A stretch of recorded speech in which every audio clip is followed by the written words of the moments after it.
بسم اللہ الرحمن الرحیم۔ ایک دفعہ ایک عورت کا بچہ گم ہو گیا۔ وہ اسے قافلے میں ڈھونڈتی پھر رہی تھی۔ وہ ایک آدمی سے بچے کے بارے میں پوچھتی۔ بالآخر اس کا کھویا ہوا جگر گوشہ مل گیا۔ اس نے لپک کر اسے سینے سے لگا لیا، مگر اسے یقین نہ آتا تھا۔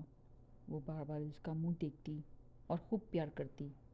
ہر شخص اس کی کیفیت سے متاثر ہو رہا تھا۔ اس وقت آپ صلی اللہ علیہ وسلم نے صحابہ کرام سے مخاطب ہوئے اور فرمایا، کیا خیال ہے تمہارا؟ یہ عورت اپنے بچے کو آگ میں ڈال سکتی ہے؟ سب نے عرض کی، نہیں، یہ ایسا ہرگز نہیں کر سکتی، کیونکہ اسے اپنے بیٹے سے بے پناہ محبت ہے۔ آپ صلی اللہ علیہ وسلم نے یہ سن کر فرمایا، اللہ تعالیٰ کو اپنے بندوں سے اس سے کئی گنا زیادہ محبت ہے۔ وہ ہرگز نہیں چاہتا کہ اس کے بندے دوزخ کی آگ میں جلیں۔ طویل سے طویل تقریر بھی محبت الہی کے بارے میں وہ اثر پیدا نہیں کر سکتی تھی جو آپ صلی اللہ علیہ وآلہ وسلم کے اس فقرے نے اس نفسیاتی ماحول میں پیدا کیا۔ ایک دن ابو جہل مسجد الحرام کے دروازے کے پاس آ بیٹھا۔ پیغمبر اکرام صلی اللہ علیہ وآلہ وسلم مسجد سے باہر تشریف لائے تو وہ اپنا ہاتھ آستین سے باہر لایا اور کہنے لگا، یا محمد صلی اللہ علیہ وآلہ وسلم، بتائیے میری مٹھی میں کیا ہے؟ اگر آپ صلی اللہ علیہ وآلہ وسلم نے صحیح جواب دیا تو میں اپنے ساتھیوں سمیت آپ صلی اللہ علیہ وسلم پر ایمان لے آؤں گا۔ حضور پر نور صلی اللہ علیہ وآلہ وسلم نے فرمایا، تیرے ہاتھ میں ایک ڈبیا ہے جو ٹاٹ میں لپٹی ہوئی ہے۔ اس ڈبیا کے اندر 3 موتی ہیں۔ ان میں سے ایک سوراخ شدہ ہے، دوسرا آدھا سوراخ شدہ اور تیسرا بغیر سوراخ کے ہے۔ اس ڈبیا میں ایک لعل بھی ہے جس میں ایک سرخ کیڑا ہے۔ کیڑے کے منہ میں سبز پتے ہیں۔ ابو جہل کہنے لگا، یہ تو سب ٹھیک ہے، لیکن سرخ کیڑے اور سبز پتے کا کیسے علم ہوا؟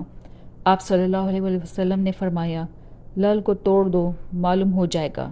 ابو جہل کہنے لگا، میں اس قیمتی لعل کو کیسے توڑ دوں؟ ایک صحابی کہنے لگے، اپنے لعل کی قیمت لگا کر اسے توڑ دو۔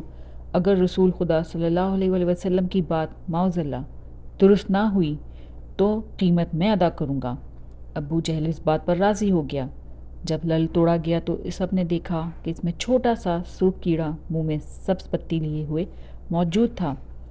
رسول اللہ صلی اللہ علیہ وآلہ وسلم نے اس کیڑے سے دریافت کیا کہ تم کب سے اس لعل میں ہو؟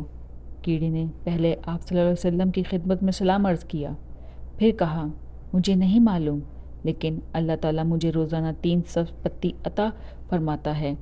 آپ صلی اللہ علیہ وسلم نے فرمایا، تیرا ذکر اور تسبیح کیا ہے؟ کیڑے کہنے لگا، خدا نے مجھے روزانہ 10 مرتبہ آپ صلی اللہ علیہ وآلہ وسلم پر درود بھیجنے کا حکم دیا ہے، جس کی برکت سے وہ مجھے روزی دیتا ہے۔ سبحان اللہ، کتنی پیاری بات اس کیڑے نے کہی۔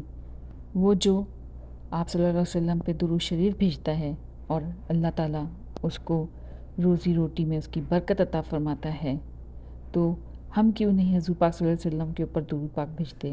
ہمارے پاس بہت سا ٹائم ہوتا ہے، لیکن ہم کیا کرتے ہیں، اپنا زیادہ تر وقت جو ہے آگے پیچھے اسی طرح کی مصروفیت میں گزار دیتے ہیں۔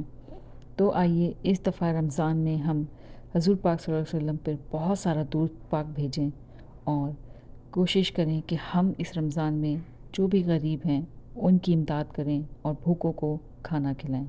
دعا میں یاد رکھیے گا۔ اللہ حافظ۔